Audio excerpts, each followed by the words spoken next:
In this Lightroom tutorial, I will show you how you go from this photo to this photo.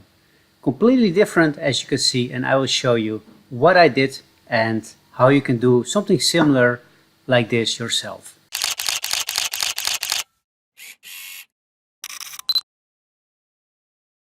So, what I do first with this photo, I go to develop, of course, where everything happens, and always one thing to try out is to go to your presets just to check out if you have some presets that were great for a photo or that gives you some ideas. And I already knew when I took this photo I wanted to change it to a black and white photo, so I'm going through my black and white presets I created myself. And if you're interested in more presets in our website RAWSTERphoto.com, go to giveaway. In the menu you can download some free presets. And well, what you can see by going through the presets, the results are quite different. But what I really like is I really like this idea to see the clouds a little bit more better and to have a dark sky and bright buildings. So let's try to go for that. I can of course click this preset, but it's not what I want exactly. So just start from scratch to see what we can make of it. So the first thing I want to do, I go to black and white here to see it in black and white. Oh, what you can see now is the buildings are dark and the sky is bright. I want to change that. I want to do that the other way around. So an easy way of doing that is to go to your B&W panel. Usually this is called the HSL panel, but because we transferred the photo to black and white, the name of this panel has changed. And what I'm going to do first is the blue tones, I will bring it down. And as you can see, that makes the sky darker. Let's do aqua also a little bit. Let's see if purple has some influence. No, not really, so let's keep that one in 0. In the buildings there's quite a lot of orange and red, so if we put the orange and the red in the plus, it will make sure that the buildings get brighter. And I'm going to check the exposure later because I think I want to make the image overall a little bit darker, also to make sure to have the clouds even more visible, or I want to add a little bit more contrast, so we make the dark parts darker and the bright parts brighter. And we can always change this if this is not what we want. So the yellows mainly has an influence here in the foreground, in the water, and here in the side. Actually it looks a bit better if it's a bit brighter, but I don't want to make it too bright. Let's keep it like this. I go back to my basic panel, and what I want to check is the exposure, how it looks if I make it a little bit darker.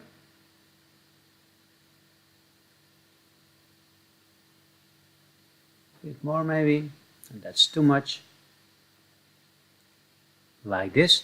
You can also see that the exposure in the buildings is a little bit better now. And as you can see here in the histogram, there is nothing overexposed, nothing underexposed, so that's quite good. Let's add some contrast. Now we have to be careful that we don't get under and overexposed parts, but it seems to work pretty well. And I like black and white photos with a lot of contrast, so if you don't like contrast too much, don't go so far, but I think for this photo it really works out. And I really like how the clouds are in the sky. I don't want to use this because that makes it less visible. This makes it more visible, but maybe too much. Also the buildings get brighter. Of course I can apply only this effect in the sky, but I'm checking it in this way to see what happens and if I want to make a local adjustment. And of course it looks very spectacular if you do it like this in the sky, but I prefer a little bit, the effect a little bit more subtle. Let's keep it like this. Alright, something else I want to change. I'm checking with by pressing the J in the keyboard if there are any highlights or black parts, but that's not the case. Well, a little bit here, the blue parts, but it's very minor, so I don't mind too much about that. What I want to do first is to check for the right composition, because obviously I don't want to keep it like this. I tilted my camera a little bit more up, and the reason for that is because there was a lot of water here in the front, but I wanted to have more sky on top of the buildings. So that's why I lifted the camera a little bit up, and as a result the vertical lines are not vertical anymore. And as long as the problem is not too big, it's easy to solve. So I go to transform. Let's check if the lens correction is already on. Well, that's the case, because that happens automatically when I import my photos. So let's go to transform and let's try vertical. Usually vertical's doing quite a good job, especially for photos like this, but in this case the Lightroom didn't do a good job because the correction is too much. Automatic is a bit better, but also not perfect, so I turn it off and I go to guided, and I'm going to do it myself.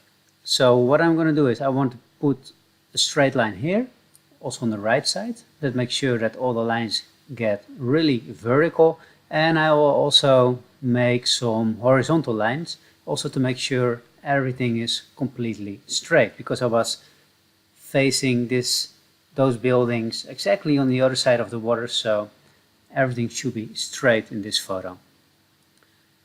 So here's a nice line that I can use. So as you can see, it's not straight at all, but if I do it in this way and I do the same thing in the other side, it will make sure that all vertical lines get vertical. It's sometimes quite hard to get it at the exact point. Honestly, I really hate it to do this because I always want to have it perfect, but somehow you zoom in so much in a little part, it's really hard to point it in the exact place. And if you have a better solution for this, let me know in this video, because I really dislike to do this. And as you can see, I don't get it completely good. So what I'm going to do is I delete this line, because I know that in the bottom I was here in the right side, and I release it in the middle, and here on top should be on the right side also, like this. So now it's easier. So sometimes you just have to release it, delete what you did, and try it again. Okay, let's go for our horizontal lines, like this.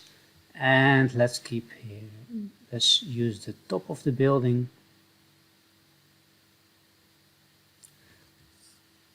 I just started in the building, so I have to be not exactly in the line, but underneath. Like this. Good. So now I know that everything is vertical, but everything is horizontal also. I press done to apply it. And what I don't like is the foreground. There's too much water, and the reflection in the water is not so nice because of the very long exposure. Of course, this part is still nice, but here in the bottom it's pretty dark, so I don't want to keep that. So I go to the crop tool, and an aspect ratio I really like is the 16:9. So let's go for that and apply it like this, because that makes sure that I still have this reflection here, but only the dark part will be gone. That's fine. Also, let's check if everything is exactly in the middle. So I see that I have to cut a little bit of the right side.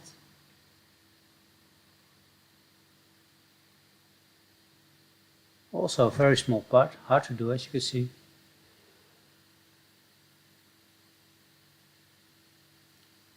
So this is my biggest struggle in Lightroom, as you can see, to make those small minor adjustments to get them perfect, and somehow every movement of the mouse is too much.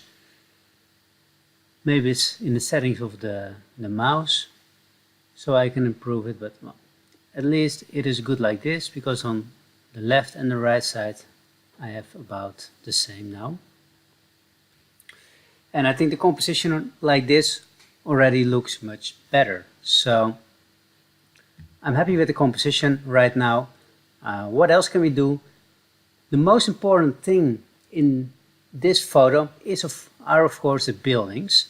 So maybe it's nice to make the sides a little bit darker by using a vignette. And that will make sure that the clouds in the sky will even more visible, because if you use the vignette with the highlight priority, it doesn't darken the highlights. Now this is not really a highlight, so let's see what happens. Okay, it makes the corners darker anyway. Not sure if I like this, but let's try it. Let's feather it a little bit.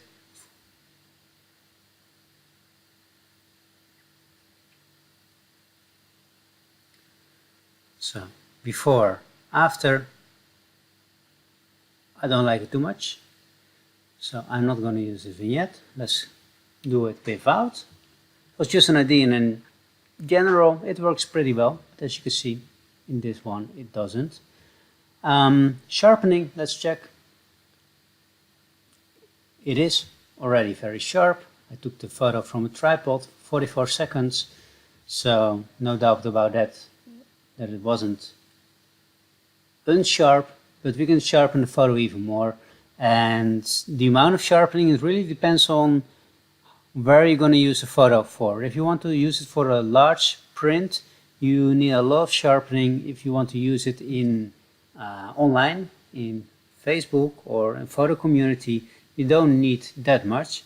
So that's also one of the things that's misunderstood quite often, and nobody is telling you to be careful with the amount of sharpening, but it really depends on how you're going to use the photo. So the sharpening for online use is completely different than the sharpening for a print, for example. So I'm going to prepare it for online use. I'm applying the mask. I only want to apply the sharpening in the borders, in the edges, and not in the plain parts, because there's nothing to sharpen there. And I think that's it for this photo.